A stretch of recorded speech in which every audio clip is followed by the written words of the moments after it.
Hello everyone, this is Fire Chief Paul Dow with Albuquerque Fire and Rescue. This podcast is designed to bring you helpful training and best practices and some additional resources that you can access from anywhere. So thank you for joining us and enjoy today's episode. Alarm to Rescue 9, respond out to Sandia High School. It's going to be 7801 Candelaria. Your cross street is Tennessee. You're responding out to a 16-year-old female who took a large amount of antidepressant pills. She's conscious and breathing. She's going to be in the nurse's office. Your scene is secure. 23 Charlie 3. Rescue 9, Sandia High School. In the nurse's office. 23 Charlie 3. Hello and welcome to the AFR podcast. Today we're talking about toxic ingestions, and I have Dr. Pruett with me here today to inform me and all of you out there on what we need to know about these calls. About poisonings. Okay. Hey, Doc. Hello. I feel pretty uneducated about these calls. We go on them a lot, and there's so many medications, so many drugs or poisons that are out there, and I feel overwhelmed actually sometimes on what the effects are going to be on the body. Absolutely, I agree. Poisonings can be tough. A lot of times you don't even really know what they did take, and then what to expect. I think after today's talk, hopefully we can keep it pretty simple. You want me to give you the takeaways up front. Vital signs are vital, so you're going to keep a close eye on those, and then treat the symptoms. And then if you can keep it to that, and then also gather as much information as you can, it's about the best you can do. Okay. So I see these calls going in one of two different directions. So you can have, say, an accidental ingestion by a child, or intentional, most likely in a suicide attempt. Is that the way you see it? Yeah, there's kind of two age groups that are specifically vulnerable, and then there's your population that takes a medication on accident, too much of it. And sometimes it's usually your 2-year-old males who are exploring the world, putting everything in their mouth, right? But it can be older people too, who maybe can't read the names of the medications on the bottles, and they're taking things wrong or inappropriately. So it's the unintentional ingestion group. And then you have your suicidal group who's purposefully trying to hurt themselves. Okay. Can you talk about the 2-year-old males? What are they doing, and what kind of things have you seen them taking? Yeah, so this tends to be the children who are just really curious, right? They might see bright colored pills that look like candy. And it's not always pills. It could be like Tide Pods or colorful liquids underneath a kitchen cabinet or anything like that that's not properly secured or stowed away, that they just wrongfully believe might taste good. And sometimes, because it tastes bad, once they discover it, they won't take that much. But what we need to be careful of is there's some what we call one-pill killers out there, where if they take just one pill, say it's an adult-sized dose of something maybe they got out of grandma's purse, that can be very dangerous for them. Okay. And what are some safe practices to keep these kids out of stuff like this, some of these chemicals that they don't need to be anywhere near? Yeah, so keeping medications in their appropriately labeled containers with the childproof caps is helpful. Locking cabinets or keeping things out of reach. And then the things that keep you from being able to open a cabinet, like zip ties or whatever it is. Oh yeah, like the those, childproof. Yeah, the safety latches. Safety latches, right? That's it. Yeah, childproof cabinets or whatever. We had those at one. My kids are, my youngest is like 4 now, so we're beyond those. But yeah. Okay, so if we get to this call and this is going to be an accidental, like a kid got into some kind of cleaner underneath the sink or something like that. Sometimes the parents don't even know if they took anything. They're just suspicious of it, and the baby's acting normal. What does the ER need to know? If you're there on scene, number one, I would encourage the parents to have the child checked out in the emergency room and watched for a little while just to be sure that it was nothing dangerous. Number two is, as EMS providers, we're in a very unique position in the home to gather information. So ask questions that might help clarify what happened. Where was the child when this happened? Which containers were close by the child? Did you see any colored fluid leaking out of his mouth? And then just gather that information. So either take pictures of the containers, write down the names of the substances that might be involved. A very important piece of history would be, what time did this happen? And then any symptoms since then. So has there been any vomiting? Are they acting normally? Different things like that. Okay. And you said you were just going to we're probably not going to know for sure how much of whatever substance was taken, but we're just going off of vital signs and treating according to those? Mm-hmm. Yeah, so vital signs are vital. So get your first set. Do your quick assessment. How's the child breathing? What is their level of mentation? If it's a pill that they've taken, frequently one of the consequences of medications is hypoglycemia. So checking a blood sugar, making sure that's normal, especially in the setting of an altered mental status, and continuing to monitor those vital signs because they change over time. As that medication or ingestion starts to get metabolized, it's important to watch as things are changing. Okay. So say the kid drank some Windex and they get transported into the ER. Where do you go with that patient? What do you do with that information? So when that patient arrives to me, I'm kind of in the same boat you are. I'm going to ask all those questions. What time did they ingest it? How much do you think they had? How have they been acting since? Have they had any vomiting? And what were their vital signs? Once I get all that information, I'll do a good exam, put them on the monitor, and then call the poison control center and see. They have a whole index of anything you can imagine that might be a possible poisoning, and it's a lot faster for me and a very reliable resource to call them and ask just what I need to watch for and what testing I need to do. Okay. And then probably more frequently are going to be the intentional overdoses. So the ones I've been on, these people are attempting suicide and they just took a whole bottle of Benadryl or just whatever mixture of pills. So say it was they drank a fifth of vodka and took 3 Xanax. I'm not sure how that Xanax is going to interact with alcohol. That's why I always feel a little bit uncomfortable on these because I don't know what's going to happen to the patient.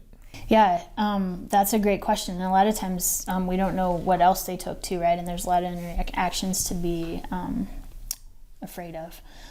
Really what it comes down to is keeping a close eye on their vital signs. Make sure you get a 12 lead and see if there's anything dangerous on there, and treating what you see. So my concern with the example that you gave with benzos on top of a lot of alcohol is both of those are neurodepressants, and so I would worry about basically the patient becoming unresponsive, not protecting their airway, and having a slower respiratory rate. So my concern with that patient would be ABCs is, am I going to need to breathe for this patient? What do I need to do about their blood pressure or their respiratory rate? All right. One overdose that I do know is very dangerous and harmful would be Tylenol. So what if there's, say, a 25-year-old male, he took 24 500 milligram Tylenol pills. All I remember is, Tylenol overdoses are bad, but I don't know exactly how bad or... Yeah, so actually some of our most dangerous poisonings come from medications that are available over the counter, and Tylenol is one of those. It's one of the leading causes for liver transplants actually in the country, is patients who have overdosed on Tylenol. So this specific example that you gave, this man took almost 12 grams of Tylenol. The toxic dose is about 150 milligrams per kilogram. And what it does is it actually physically is toxic to the cells in the liver. and it's hard for the body to metabolize. So important pieces of history and information to gather from this patient would be exactly what time he ingested the medication. If he can do anything to figure that out, it's really going to help with his treatment. One thing that we do in the hospital is check a Tylenol level at 4 hours after ingestion, and that level is going to guide our treatment of the medication that we give to help the liver process the Tylenol overdose. It's called NAC, it's N-acetylcysteine. Basically, as Tylenol is metabolized, it makes a product called glutathione, and which can be toxic to the liver, and the NAC will help the liver process that into something safe. Okay, and is there a certain time that it's too late? Like if they don't go in till the next day, say somebody didn't find them for an entire day and they're just been in their apartment and now they finally go to the ER, is there a certain time limit that they need to get that antidote you're talking about? I don't know that there's a time limit. The longer you wait, obviously, the more cell damage is going to occur that's irreversible. We would probably still give the medication anyway to reverse whatever is still left and to help whatever we can help. But yes, getting there as quick as possible after the ingestion is the safest thing to do. Okay. I remember being on a call where a lady took a whole bottle of Benadryl. She was also drinking, and I just remember it was a pretty disgusting scene because she vomited up a bunch of pink vomit. It was everywhere, and so the good news for her probably is that was no longer in her system. But what do we need to know about Benadryl?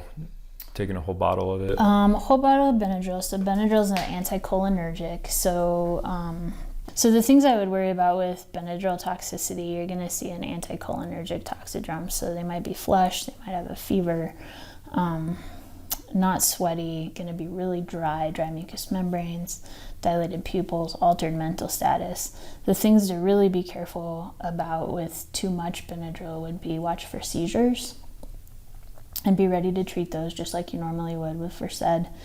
And then arrhythmias too. So just like any ingestion that we have, you want to get a 12 lead and watch for widening of the QRS, because there could be some sodium channel blocking effects that would affect the heart. And in that case, if their QRS is wider than 120, they would need bicarb.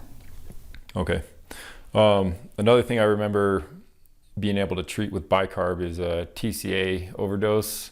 But the problem is I don't actually know the names of any TCAs. So I know it stands for Tricyclic antidepressant, but if I see a whole bottle of pills, I don't know any of those TCAs. So it's kind of like useless for me to know that treat a TCA overdose if I don't know like the actual names of those medicines. Yeah, so that's hard for me too. Medicines have two names. Sometimes they're confusing. They don't always make sense. One thing I would say in that instance is you do have poison control there. So if you're worried and you see a sick patient and you feel like you need to treat them right away, you can call poison control and just ask. But the other thing you can do is, since we're going to be treating symptoms in 12 leads anyway, if you're worried, get a 12 lead and take a look at that QRS, because TCAs are going to cause that widening of the QRS and the widening of the QT. And so if it's wide, then give them bicarb. Some common TCA names, just so you know, the ones I think that are most prevalent out there for prescriptions would be amitriptyline and nortriptyline. Those are two fairly common ones. And then actually Flexeril is a very common muscle relaxant that tends to be prescribed for chronic back pain. And if there's ever an overdose on that, it can have the same effects as a TCA overdose in terms of what it does to the 12 lead. Okay, and this is a pretty shows my ignorance, this question, but when you hear tricyclic antidepressant, is it an antidepressant, or as like you mentioned with Flexeril, it's got a different use? Yeah, so tricyclic actually gets its name from the chemical structure. So there's literally 3 rings. When you look at the organic chemistry of it, there's 3 rings together, so tricyclic.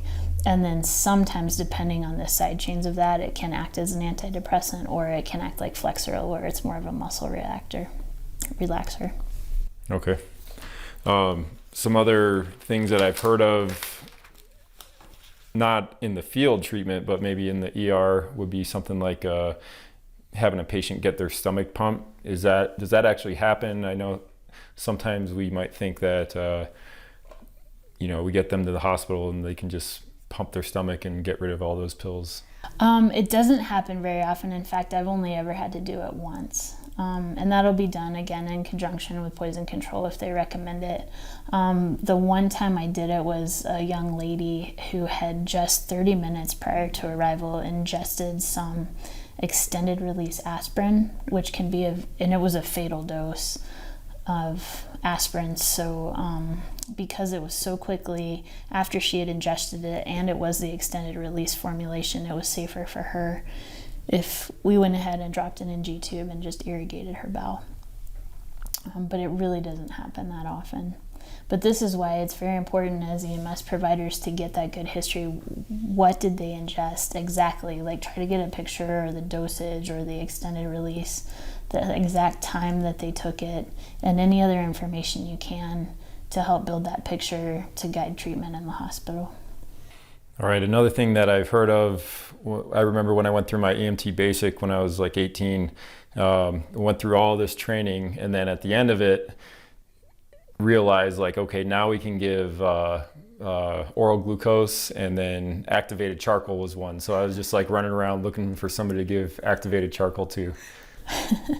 I still don't know who we'll give it to. I haven't given it that often either. It can bind certain like ionic compounds, but really it's just a giant mess. It's black. It turns everything black. It's nasty and messy, and typically for the majority of the ingestions that we see isn't that helpful. Okay. So, and a couple other, we've covered a few different overdoses, but you were mentioning prior to this podcast that beta blockers or calcium channel blockers are a pretty dangerous thing to overdose on. Those are very dangerous. They tend to cause profound hypotension, pretty sick patients. They can get bradycardic, very altered, and I've seen several people die from those overdoses. So I would take them very seriously and move pretty quickly if you're on scene with a patient where you're concerned about beta blocker or calcium channel blocker overdose. And these aren't just your suicidal patients with an intentional ingestion. These are some of those one pill killers that you might see in a child. So if you have a child who took a beta blocker or a calcium channel blocker, even if it's just one of grandma's pills, be very aware that that child could get very, very sick. Okay. And the one other question I had on these calls is, we're talking about the different interactions between alcohol and these different medicines. And, we don't transport as frequently as AS, but we are starting to transport more frequently. Is there ever a time that we're, going to need to go code 3 because, it's so urgent that you got to get them to the hospital to get their stomach pumped? That's another area that I feel I don't know enough about. So can you explain, is there ever a time that we're going to have to go code 3 because it's time sensitive, say a Tylenol overdose or something like that? I think that's an excellent question. The answer is, I would kind of go back to what we talked about at first, is base your decision for code 3 return on your patient presentation. So their vital signs, are they unstable? Are you having trouble controlling the airway? Do they have like a blood pressure that's low and getting worse? Does their EKG look terrible? If you have that kind of situation, no matter what they took, that's a patient that's critical and needs to go faster. So I don't know that it would necessarily depend on a specific ingestion. I don't really know of any time-sensitive reversal agents. The two that I can think of you already have available to you in the field. One would be Narcan, which you can immediately reverse that kind of opiate overdose. And then the bicarb, if you need to reduce, treat some ingestion that's causing EKG changes, you can reverse that too in the field. So I don't know that you would hurry to get them to the hospital for reversal. It's more just for stabilization. Okay. All right. And just in closing, what are our takeaways again for these calls? Because we've talked about several different examples, but what are the general takeaways we need to remember? So just general approach to your patient who's had an ingestion is, number one, gather a really good history, time of ingestion, type of ingestion, dosage, number of pills, that kind of thing. And then from there, just treat what you see. Make sure you're monitoring vital signs and you're not just getting them once, but you're getting several. And then seeing what's changing. Keep a close eye on blood sugar, because a lot of ingestions will affect that and cause hypoglycemia. And then really you're just treating what they give you. If you need to treat the airway, treat the airway. If you're worried about the blood pressure, do that. Every ingestion needs a 12 lead. And then that's pretty much it. All right. Well, thanks for clearing that up for me, Doc. And everybody out there, thanks for listening to the AFR podcast. Thank you.